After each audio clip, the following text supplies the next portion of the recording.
జై Telangana. BRS party రాష్ట్ర ప్రధాన కార్యదర్శిగా ఉన్న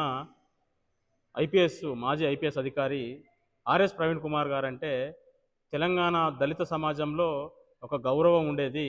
ఆయన తన జీవితంలో సరే ఐపీఎస్కు సెలెక్ట్ అయిన ఐపీఎస్ అధికారిగా ఆయన ఏ వర్గం నుంచి వచ్చిండో ఎన్కౌంటర్ల పేరుతో ఆ వర్గం రక్తం కళ్ళ చూసిన గురుకులాల సెక్రటరీగా ఆ వర్గం ఎస్సీ ఎస్టీల బడుగు బిడ్డల అభ్యున్నతి కోసం పాటుపడ్డాడు, వాళ్ళ ఉన్నతి కోసం కృషి చేసిండు అనే ఒక గౌరవం, ఒక మర్యాద ఆయన మీద ఉండేది.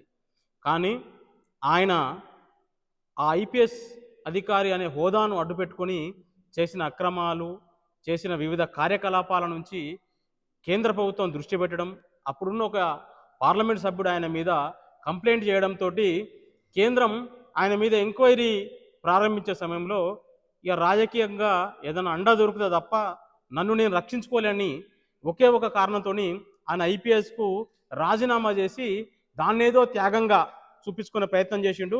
కానీ తనను తాను రక్షించుకోవడానికి, తనను తాను కాపాడుకోవడానికి ఆ రోజు పోయి విమానం ఎక్కిపోయి లక్నోకు పోయి బహెన్ మాయావతి గారి కాళ్ళు పట్టుకొని బీఎస్పీలో చేరిండు.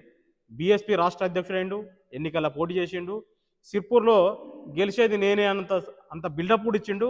కానీ ఆయన 4వ స్థానానికి పరిమితమైండు, ప్రజాదరణ పొందలేకపోయిండు. సరే, ప్రత్యక్ష ఎన్నికల్లో రాజకీయాలలో ఒకరు గెలుస్తారు, ఒకరు ఓడిపోతారు.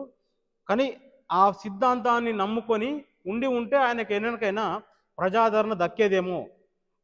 కానీ ఆ బీఎస్పీని వదిలేసి ఆయనకు రాజకీయ అవసరం పడంగానే పోయి బీఆర్ఎస్లో చేరిండు.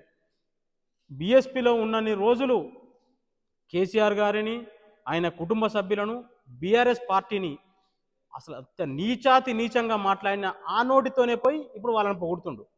తప్పేం లేదు, వాళ్ళ రాజకీయ భాషలను రక్షించుకోవడానికి, వాళ్ళ రాజకీయ అస్తిత్వాన్ని కాపాడడానికి ఆయన మాట్లాడచ్చు, ఆయన ఏమైనా చేసుకోవచ్చు, తప్పేం లేదు.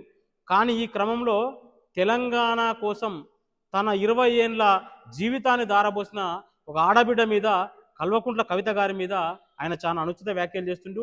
టీవీ ఛానళ్లలో ఇంటర్వ్యూల పేరుతోని గతంలో ఒకసారి ఆమె జైల్లో ఉండి రావడం వల్ల మెంటల్ బ్యాలెన్స్ కోల్పోయింది అని మాట్లాడిండు. ఒకసారి మెంటల్ బ్యాలెన్స్ కోల్పోయింది కవిత గారు కాదు, మెంటల్ బ్యాలెన్స్ కోల్పోయింది ఆర్ఎస్ ప్రవీణ్ కుమార్ గారు, మీరు కోల్పోయినరు. ఇటీవల మీ వ్యాఖ్యలతోటి ఒక ఐపీఎస్ అధికారి అయ్యిండి ఇంకో ఐపీఎస్ అధికారి మీద చేసిన వ్యాఖ్యలు, మీరు చేసిన వ్యాఖ్యలతోటి మీరు మెంటల్ బ్యాలెన్స్ కోల్పోయినట్టుగా తెలిసింది. దాంతో సమాధానమైన వాళ్ళు నోటీసులు ఇస్తే నేను ఆ ఫలానా వ్యక్తిని వ్యక్తిగతంగా అనలేదు, నేను ఒక వ్యవస్థకు విమర్శించిన అన్నావు. అంటే నువ్వు చేసిన విమర్శలకు సమాధానం చెప్పుకునే దమ్ము నీ దగ్గర లేదు అనేది నీ వివరణతో తేలిపోయింది. ఇప్పుడు మళ్ళీ నిన్న ఒక టీవీ ఛానల్లో రేవంత్ రెడ్డి గారు పంపిన స్క్రిప్ట్ను కవిత గారు చదువుతున్నారు, రేవంత్ రెడ్డి గారు వెనుకుండి కవిత గారిని ఆడిస్తున్నారు అనేటట్టుగా మీరు మాట్లాడినరు. ఖబర్దార్ ఆర్ఎస్ ప్రవీణ్ కుమార్ గారు, మీరు నోరు జాగ్రత్తగా పెట్టుకొని మాట్లాడండి. మీరు మాట్లాడేది ఒక తెలంగాణ ఉద్యమకారురాలి మీద, తెలంగాణ స్వీయ రాజకీయ అస్తిత్వ పరిరక్షణ కోసం తెలంగాణ జాగృతి అనే ఒక గొప్ప రాజకీయ వేదికను ఏర్పాటు చేయబోతున్న కల్వకుంట్ల కవిత గారి మీద మాట్లాడుతున్నారు. మీరు మీ రాజకీయ అవసరాల కోసం ఇంతవరకు బీఎస్పీలో చేరినరు, ఇప్పుడు బీఆర్ఎస్లో ఉన్నారు, రేపు ఏ పార్టీలో ఉంటారో గ్యారెంటీ లేదు. ఎందుకంటే మీకు సిర్పూర్ టికెట్ వస్తుందనే నమ్మకం లేదు. మళ్ళీ కోనేరు కోనప్ప గారు వచ్చి బీఆర్ఎస్లో చేరినరు కాబట్టి మీకు రేపు సిర్పూర్ టికెట్ రాదు. మీకు అచ్చంపేట టికెట్ ఇస్తాం, అచ్చంపేట ఇన్ఛార్జ్గా నియమిస్తామంటే లేదు, నీ క్యాడర్ తోటి సిర్పూర్ అని తెలంగాణ భవన్ నినాదాలు చేయించుకున్నావు. అయినా నీకు ఆ సిర్పూర్ టికెట్ వస్తుందనే గ్యారంటీ లేదు. నువ్వు మళ్ళీ రేపు కాంగ్రెస్ పార్టీ వైపు, బీజేపీ వైపు, ఇంకే పార్టీ వైపు చూడాలి తప్ప నీకు బీఆర్ఎస్లో పుట్టగతులు లేవు. ఆ విషయం తెలుసుకునే బీఆర్ఎస్ను వీడబోతున్నా అనే ఇండికేషన్ ఇప్పించి బీఆర్ఎస్ అగ్రనాయకత్వం పిలిపించుకొని నిన్ను బుజ్జగించే ప్రయత్నం చేసుకున్నావు. నువ్వు చేసిన అక్రమాలను కాపాడుకునేందుకు ఐపీఎస్కు రాజీనామా చేసినావు. నీ రాజకీయ ప్రాపకం కోసం సొంత పార్టీని బ్లాక్మెయిల్ చేస్తున్నావు. అలాంటి నీవు ఒక ఉద్యమ నాయకురాలి మీద అవాకులు చెవాకులు పేలితే తెలంగాణ సమాజం చూస్తూ ఊరుకోదు. తెలంగాణ ఉద్యమంలో మేమందరం కొట్లాడుతుంటే కాకి డ్రెస్ వేసుకొని మీరు ఉస్మానియా యూనివర్సిటీలో ఏం చేసిండ్రు, మీరు హైదరాబాద్ సిటీ పోలీస్ ఆఫీసర్గా మీరు ఏం చేసినారో తెలంగాణ ప్రజలందరికీ తెలుసు. సరే, మీరు మన గురుకులాల సెక్రటరీగా మంచి ఫలితాలు సాధించిన స్వేరోస్ అనే పేరుతో ఒక ప్రైవేట్ సైన్యాన్ని సృష్టిస్తున్నారనేది కొన్ని ఆరోపణలు ఉన్నాయి. సరే, దాంతో మంచి చేసిర్రా చెడు చేసిర్రా అనే లోతులకు మేము పోతలేము.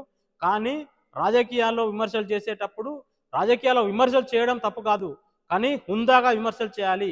ఒక ఆడబిడ్డ మీద విమర్శలు చేసినప్పుడు ఇంకా హుందాగా ప్రవర్తించాలి. కేసీఆర్ గారి ప్రాపకం కోసమో కేటీఆర్ గారి ప్రాపకం కోసమో మీరు కవితక్క మీద మాట్లాడినంత మాత్రాన మీకు సిర్పూర్ టికెట్ రాదు.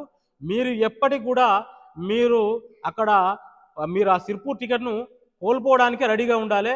మీరు ఏదైనా పార్టీ బీఫామ్ కోసం ప్రయత్నం చేసుకోవాలి అక్కడే ఉండి. మరొకసారి కవిత గారి మీద అవాకులు చెవాకులు పేలితే మాత్రం తెలంగాణ జాగృతి నాయకత్వం చూస్తూ ఊరుకోబోదని ప్రవీణ్ కుమార్ గారిని హెచ్చరిస్తున్నాం. జై తెలంగాణ.